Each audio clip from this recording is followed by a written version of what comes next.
नमस्ते बच्चों, हमने कल प्राचीन कवि रैदास और मीराबाई की रैदास और बिहारी के बारे में मैंने आपको बताया। दो कवियों का यहाँ वर्णन दोहे दिए गए हैं, जिससे हमको नीति यानी शिक्षा मिलती है।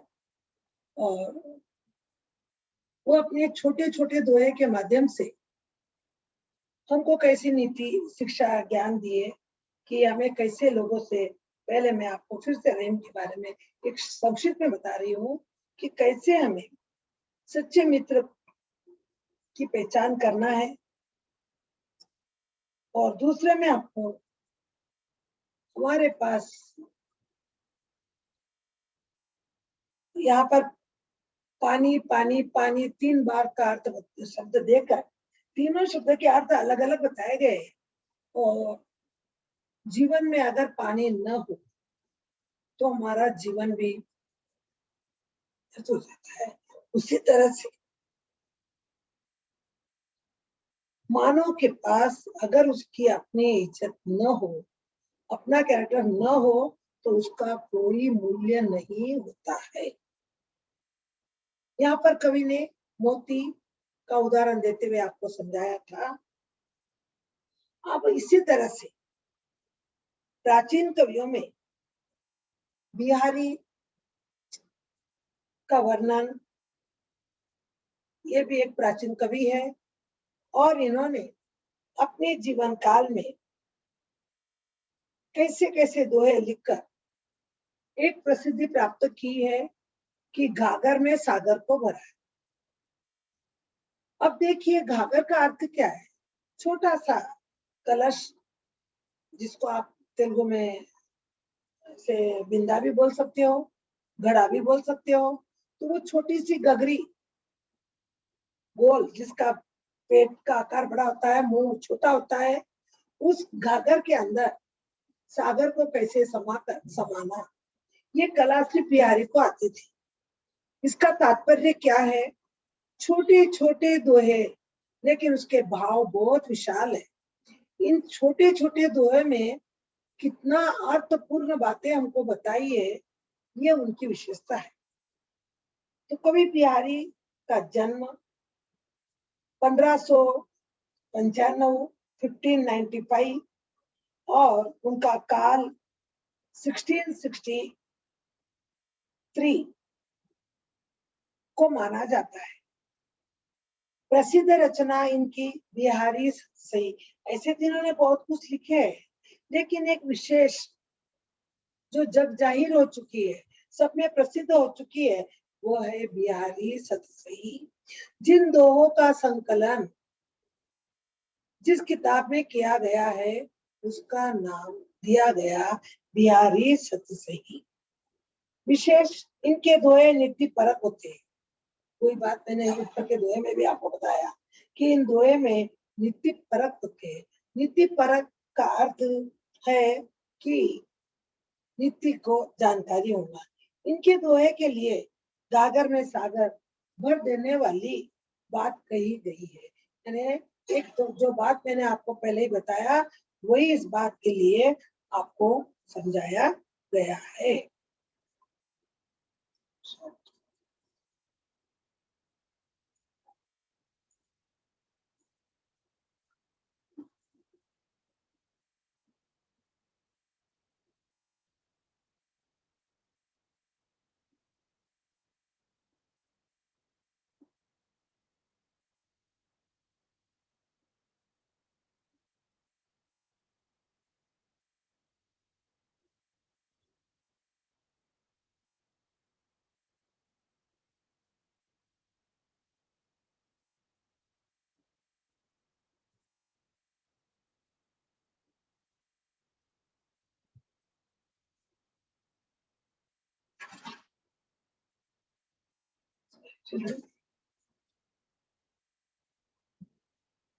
देखिए एक एक शब्दों का अर्थ को जानिए। पहले जब तक शब्द को नहीं समझोगे, तब तक दोहे के भाव को नहीं समझो। और यहाँ पर भी ऊपर रहीम के दोहे के वैसे ही, जैसे रहीम के दोहे में पानी पानी पानी, यहाँ पर भी एक शब्द ऐसा आया है कनक कनक। अब दोनों शब्द कनक कनक है, लेकिन दोनों के अर्थ अलग अलग है। एक कनक का अर्थ अलग है, एक कनक का अर्थ अलग है, और दोनों के काम भी अलग अलग है। तो देखिए बड़ी सुंदर इस दोहे के नीतियां। कनक कनक ते 100 गुनी, मादकता अधिकाई, उही खाई बोराई, उही पाई बोराई। देखिए भाषा में बिल्कुल स्पष्टता नहीं है, लेकिन जब एक बार आपको समझ में आ जाएगा, एक बार आपको समझ में आ गया, तो आप उस शब्दों के अर्थ को जान लेंगे, तो इसका भाव आसानी से समझ लेंगे। इसीलिए बहुत ध्यान से एक एक शब्द का अर्थ समझिए। अब कनक कनक, यहाँ पर 2 बार कनक है, पर एक कनक का अर्थ है सोना। सोना यानी गोल्ड, सोना यानी स्लिप नहीं है, सोना यानी गोल्ड। और एक कनक का अर्थ है एक धतूरा होता है, जो नशे की चीज होता है। आपने कभी बच्चों, शायद आपको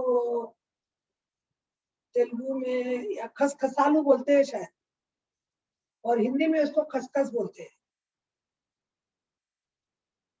वो चीज एक प्रकार के, उसका एक फल लगता है गोल, और उसके अंदर वो खसखसालू वो आता है, खसखस आती है, और उस ऊपर के जो बोंडा होता है, उसका ऊपर का जो कवर होता है, उसमें एक प्रकार का नशा होता है।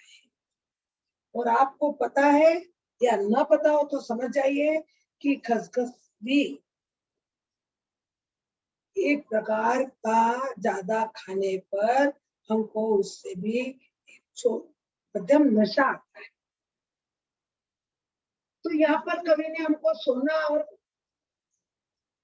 खसखस कनक, खसखस को नहीं, लेकिन खसखस के ऊपर का जो एक फल होता है, जिसके अंदर खसखस आती है, और उसके ऊपर का जो कवर होता है, उसके अंदर एक प्रकार का नशा होता है। अब देखिए यहाँ पर मानव को सोना का भी एक नशा होता है, और खसखस का भी एक नशा होता है, लेकिन दोनों में अंतर ये है कि बताइए, गुनी 100 गुनी, एक से एक बढ़कर है, उसमें इतना है तो उससे बढ़कर उसमें है। 100 गुनी मादकता यानी नशा, नशीलापन।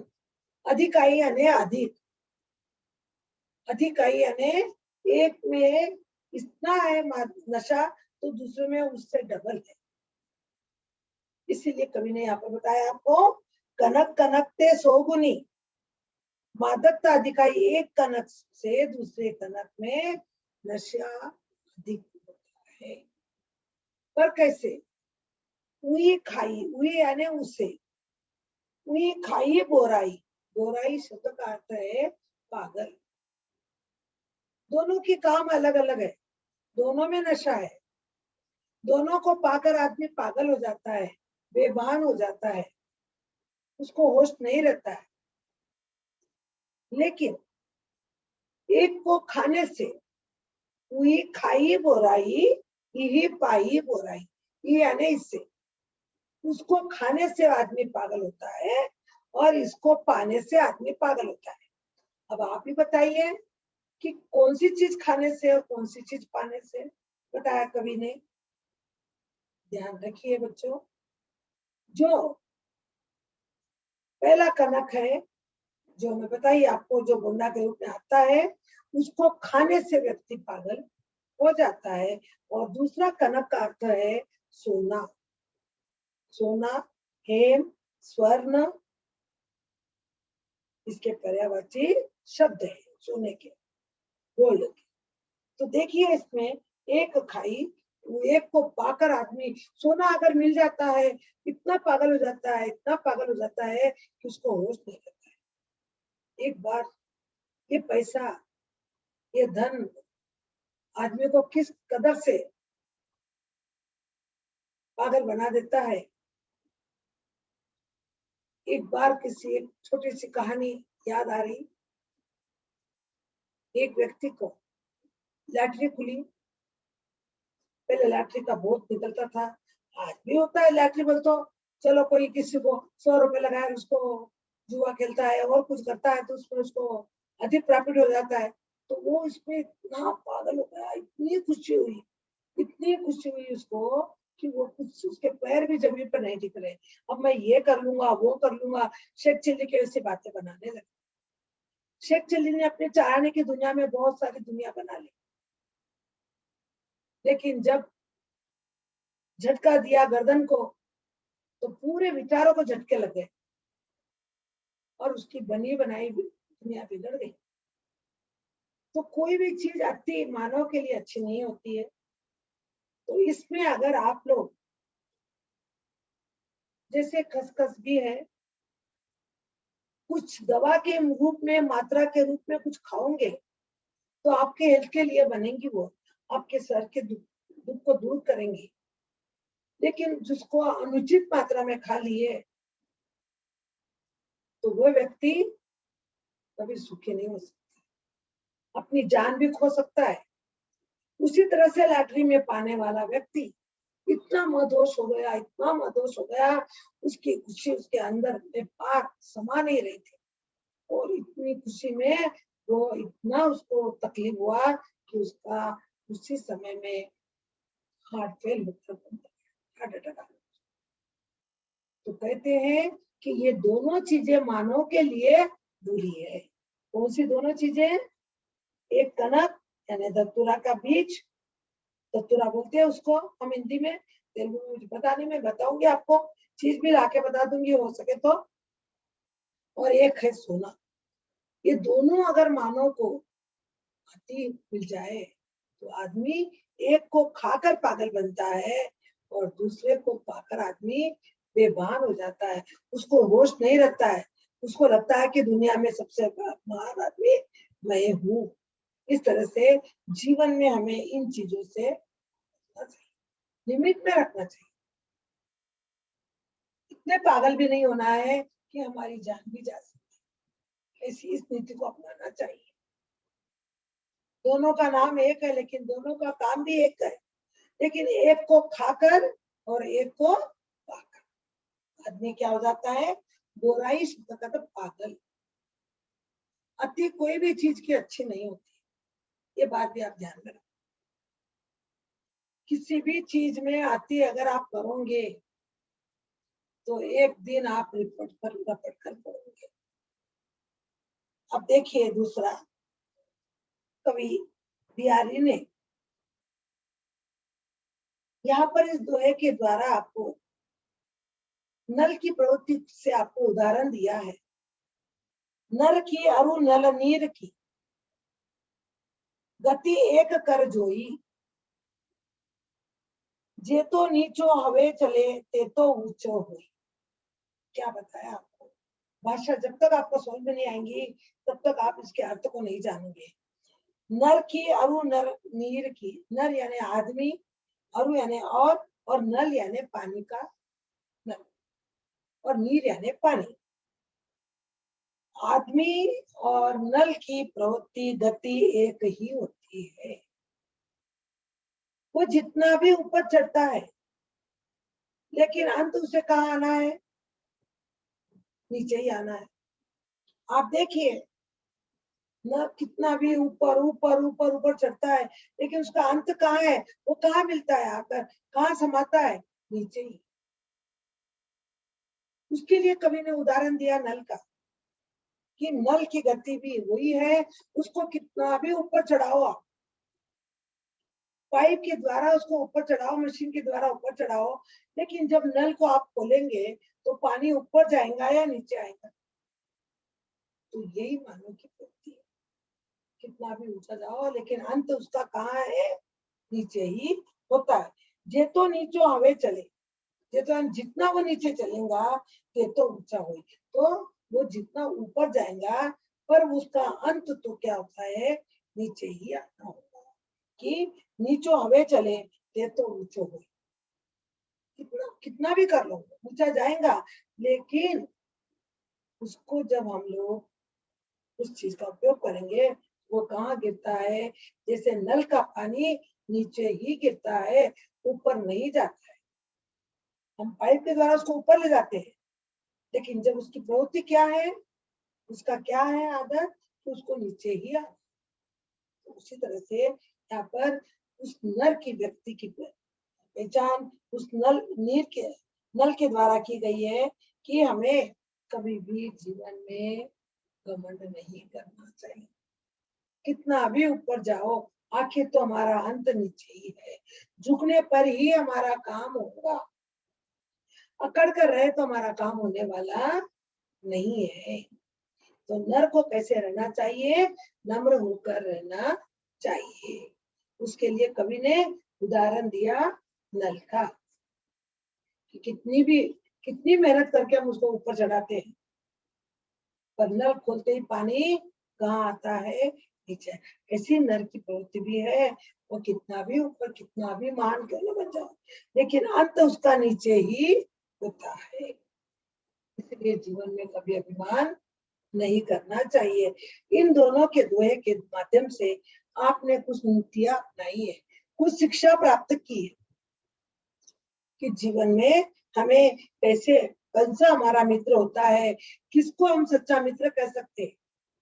मित्र तो बहुत होते हैं, लेकिन उन मित्रों में भी सच्चा मित्र कौन, और दूसरा हमें अपनी आन कैसी रखनी चाहिए, क्योंकि एक बार हमारा मान चला गया तो हमारी भी गति उस मोती के समान होगी, जिस मोती में अगर उसका कवर निकल जाए तो उसका कोई मूल्य नहीं होता है। उसी तरह से एक बार आदमी का अगर मानस बदल तो उसका कोई गलत बात लग जाए तो वो वापस अच्छा नहीं, उसकी कोई कीमत नहीं हो सकती। दूसरे में भी, आदि में भी आपको सोना सोना कनक कनक दोनों का अर्थ बताते हुए दोनों में क्या अंतर है, पर दोनों का काम एक ही है। एक को खाकर आदमी पागल बनता है, एक को पाकर आदमी पागल बनता है। और नल की नीति, कितना भी ऊपर चढ़ाओ उसको नीचे ही आना है, उसी तरह से मानव भी नीचे ही आता है। इस तरह से आपके आज ये नीति पुनः जो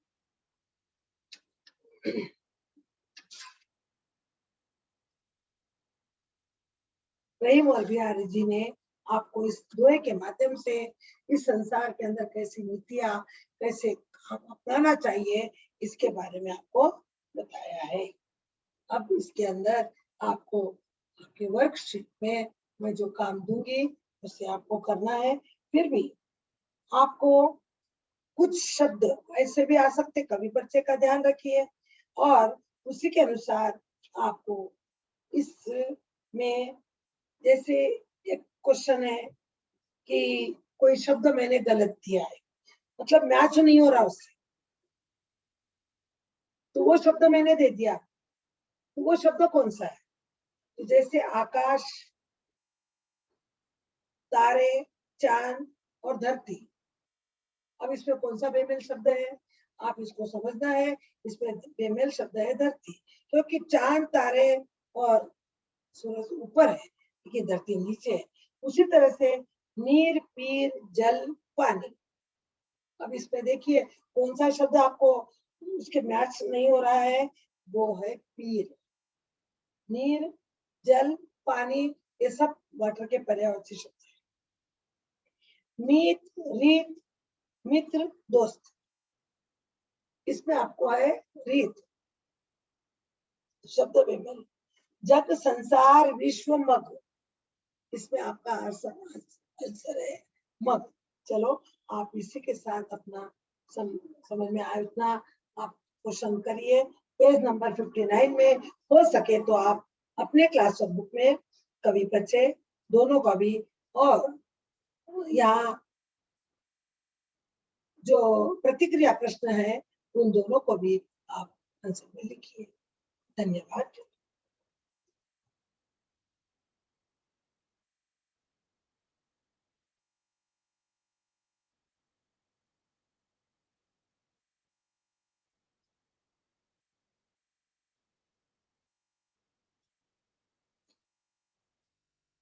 ए रोहित देख करीम है बराबर हो के देख यशु